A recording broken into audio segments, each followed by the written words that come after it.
Although Ibn Arabi places great emphasis on God's self-manifestation through unveiling or kashf and regards it as a mode of knowing superior to reason, this should not be mistaken for a rejection of rational inquiry. Despite his criticism of reason, or aql, as a means of attaining positive knowledge of God, Ibn Arabi consistently maintains that reason remains indispensable for a proper understanding of both sharia and tawhid. His critique is therefore directed not at reason itself, but at its misuse and its tendency to exceed the limits of its proper domain. Hi, in this video we'll discuss Ibn Arabi's perspective on the faculty of reason. Please like and share and subscribe to this small channel. Please help me out monetarily through PayPal, Patreon, or YouTube memberships. Thank you so much in advance.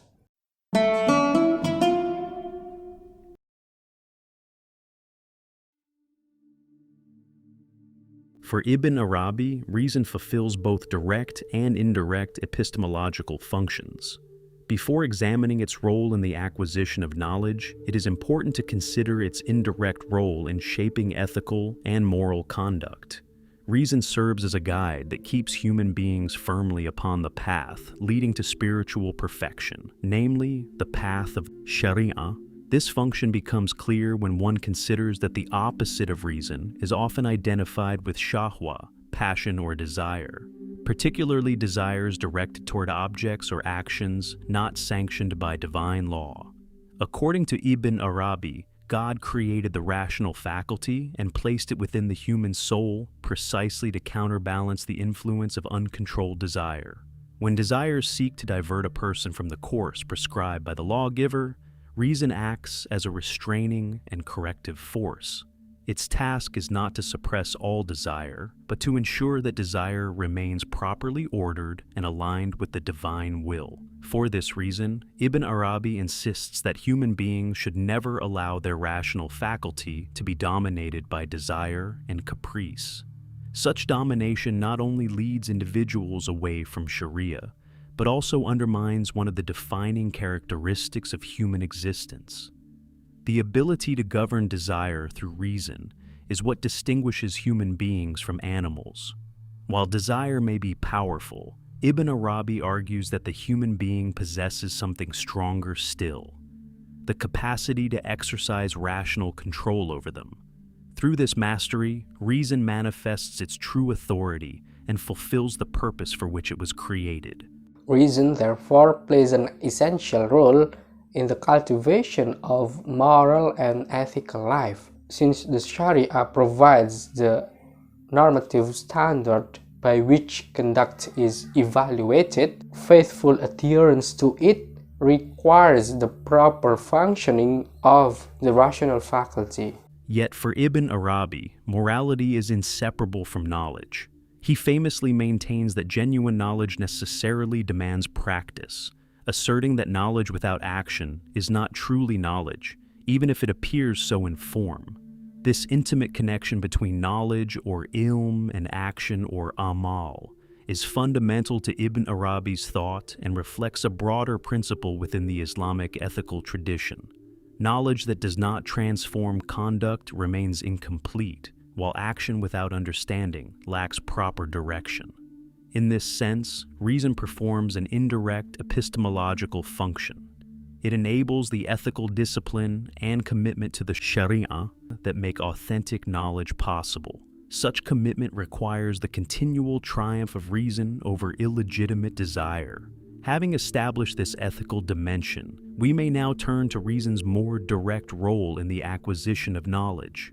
To understand Ibn Arabi's critique of reason, it is important to begin with the meaning of the term aql itself. The word is closely related to iqal, the rope or fetter used to restrain a camel. This linguistic connection is significant because it reveals something about the very nature of reason. It binds, restricts, and delimits. As a cognitive faculty, reason operates by establishing boundaries, distinguishing one thing from another, and assigning each reality to its proper category. For Ibn Arabi, This means that reason naturally places created things within the domain of creation, while situating God beyond and independent of that domain. Although this tendency can become problematic when reason attempts to define or confine the divine reality, it nevertheless explains why reason is inherently inclined toward tanzih, the affirmation of God's transcendence and incomparability. Through reason, one recognizes that even though creatures may reflect certain divine attributes, they are not God himself. God always remains beyond the things that manifest his signs. Indeed, Ibn Arabi frequently notes that reason possesses an immediate awareness of the Quranic declaration, "Nothing is like him." Consequently, reason serves an essential theological function by safeguarding divine transcendence. Without it, one risks collapsing the distinction between God and creation, thereby falling into a form of pantheism that erases the uniqueness of God. Since creation is characterized by multiplicity and diversity, reason remains necessary for preserving the principle of divine unity and preventing the confusion of creator and creation. Yet, this is only one side of the matter. The Quran does not merely describe God as transcendent, it also portrays him as near, present, hearing, seeing, and actively involved with creation. Such descriptions belong to the dimension of tashbih, offering a more positive account of how God discloses himself to the whole cosmos. According to Ibn Arabi, reason on its own struggles to grasp this aspect of divine reality, because its method of operation, namely reflection or fikr, is ultimately limited. At first glance, this claim may seem surprising. After all, the Quran repeatedly calls upon human beings to reflect, contemplate, and think. Ibn Arabi does not deny this. Rather, he offers a more subtle interpretation of such Quranic verses. In his view, the Quranic command to reflect is not meant to suggest that reflection alone can produce knowledge of God. Instead, reflection should ultimately lead reason to recognize its own limitations. The true purpose of reflection is to bring reason to the realization that God can only be known through knowledge granted by God himself. As Ibn Arabi explains, reason misunderstands the divine invitation to reflect. Instead of recognizing reflection as a means of discovering its own limits, reason elevated reflection into an autonomous path to divine knowledge. Consequently, it becomes dependent upon its own methods and remains unaware that genuine knowledge of God must be received rather than independently attained. For this reason, Ibn Arabi insists upon the necessity of what may be called given knowledge, a form of knowledge bestowed through divine self-manifestation rather than acquired through rational investigation alone. Reflective thinking performs an important function, but its ultimate achievement is to demonstrate its own inability to reach the divine reality by itself.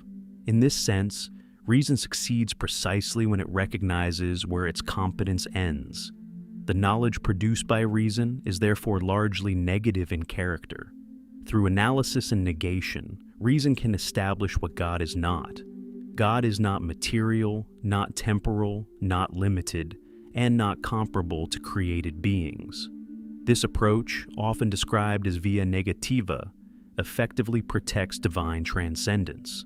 However, it cannot adequately explain how God is also present, manifest, and knowable through his signs. Left to itself, reason tends toward an excessively transcendent conception of God, one that risks separating the divine so completely from creation that meaningful divine presence becomes difficult to account for. This is precisely where Ibn Arabi locates the limitation of reason. Its emphasis on tanzih is necessary, but incomplete. By itself, it cannot give full expression to tashbih, the dimension through which God reveals himself within creation. As a result, reason alone cannot arrive at a balanced understanding of Tawheed. For Ibn Arabi, the deepest reality of Tawheed lies not in affirming one pole while rejecting the other, but in holding together what appear to be opposites. Divine unity encompasses both transcendence and immanence, incomparability and similarity, distance and nearness. The Quran itself repeatedly speaks of God through such complementary opposites. Consequently, any understanding of God that relies exclusively on reason remains incomplete, since reason naturally gravitates toward distinction and separation. A fuller knowledge of Al-Haq requires a mode of knowledge capable of embracing both dimensions simultaneously, a task that Ibn Arabi ultimately assigns to imagination and spiritual unveiling. Reason, therefore, cannot function in isolation. For Ibn Arabi, it must be guided and completed by revelation. Since reason primarily knows God through negation, by determining what God is not, it requires assistance from the Quran in order to gain positive knowledge of what God reveals himself to be. Revelation is thus not merely an authoritative source of knowledge, it is an indispensable one, for it contains God's own self-description and self-manifestation. As Ibn Arabi explains, reason possesses only the principle of incomparability, tanzih, whereas transmitted knowledge derived from revelation contains both incomparability and similarity, tashbih. In other words, revelation preserves God's transcendence while simultaneously affirming his nearness, presence, and self-manifestation. It therefore provides a more complete account of divine reality than reason alone can achieve. The difficulty, however, is that many theologians and philosophers approach revelation with conclusions already established by rational analysis. Rather than allowing the Quran to describe God on its own terms, they interpret its language according to prior assumptions about what can or cannot properly be attributed to al-Haq. Whenever they encounter Quranic passages that appear to suggest divine similarity to created things, they frequently reinterpret such passages as mere metaphors or allegories in order to protect God's transcendence and incomparability. For Ibn Arabi, this approach represents a serious mistake. By subordinating revelation to the judgments of reason, such interpreters effectively deny aspects of God's own self-description. What is at stake is not simply a disagreement over methods of interpretation, but a deeper epistemological problem. Rational interpretation assumes that reason serves as the ultimate criterion by which divine statements are judged. Consequently, any scriptural description that appears incompatible with rational expectations must be reinterpreted or explained away. According to Ibn Arabi, this tendency reflects a fundamental misunderstanding of the limits of reason.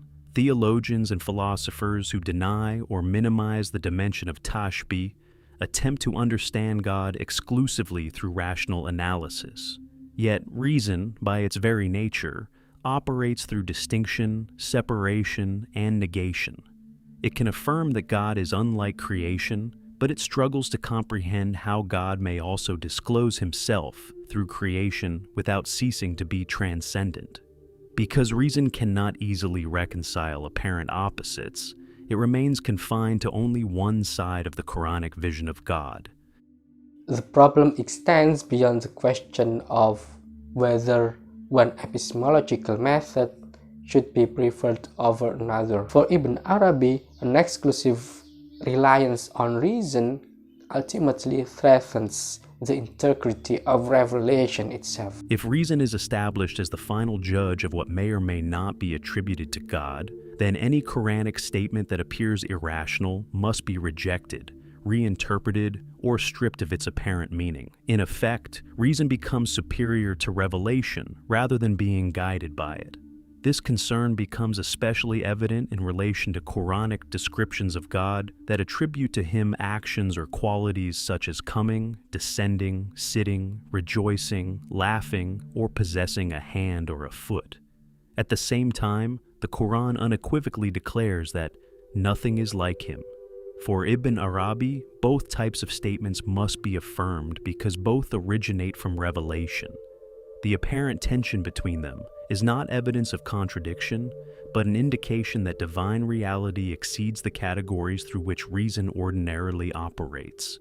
Consequently, if reason concludes that such attributes are impossible and therefore cannot genuinely be attributed to God, it implicitly accuses revelation of error. Yet this conclusion is unacceptable for Ibn Arabi.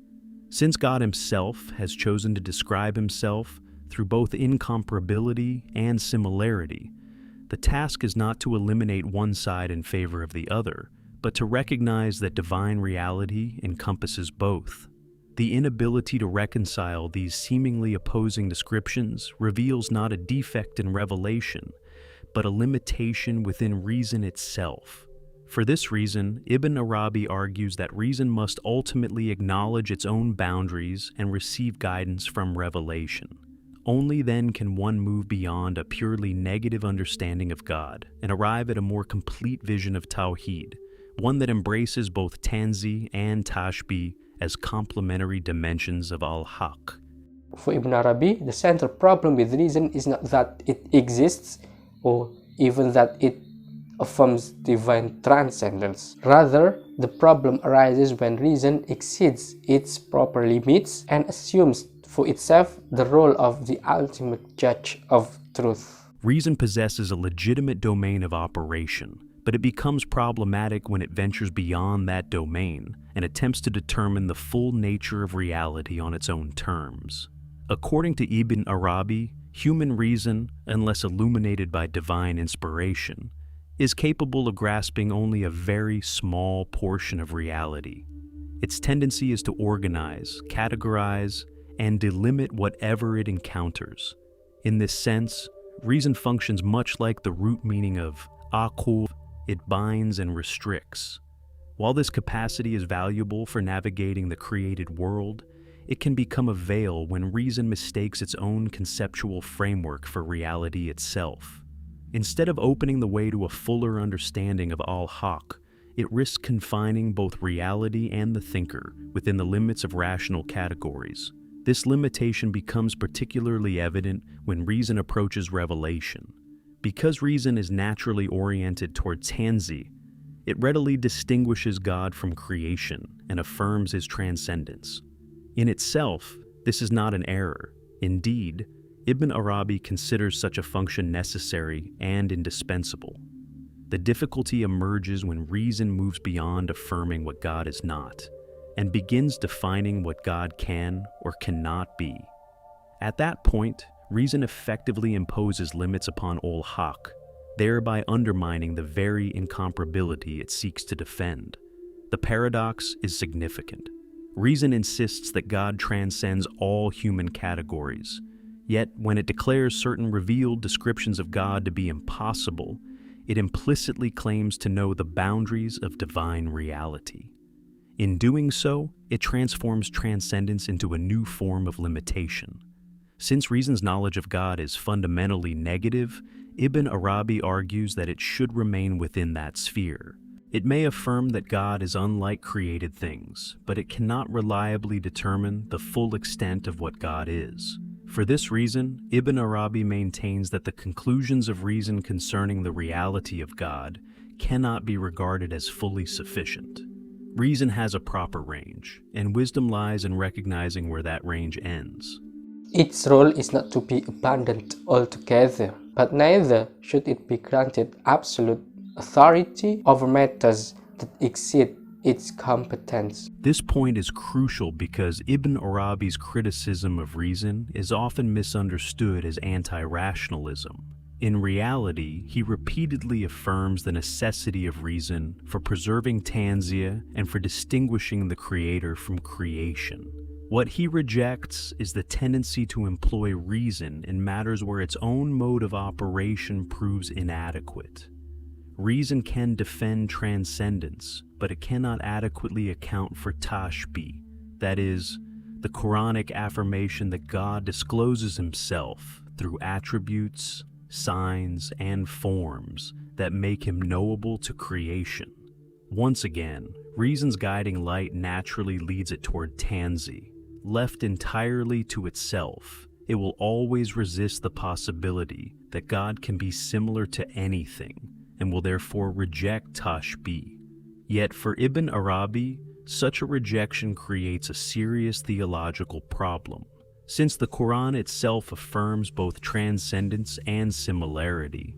Denying either dimension means denying part of revelation.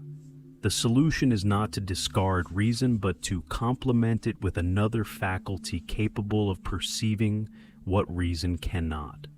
This faculty is imagination, khayal. Whereas reason separates and distinguishes, imagination can hold together realities that appear contradictory.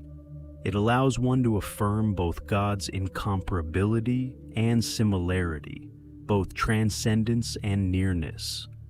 Only through the cooperation of these faculties can the seeker arrive at a balanced understanding of Tawhid and avoid reducing divine reality to the narrow limits of rational thoughts.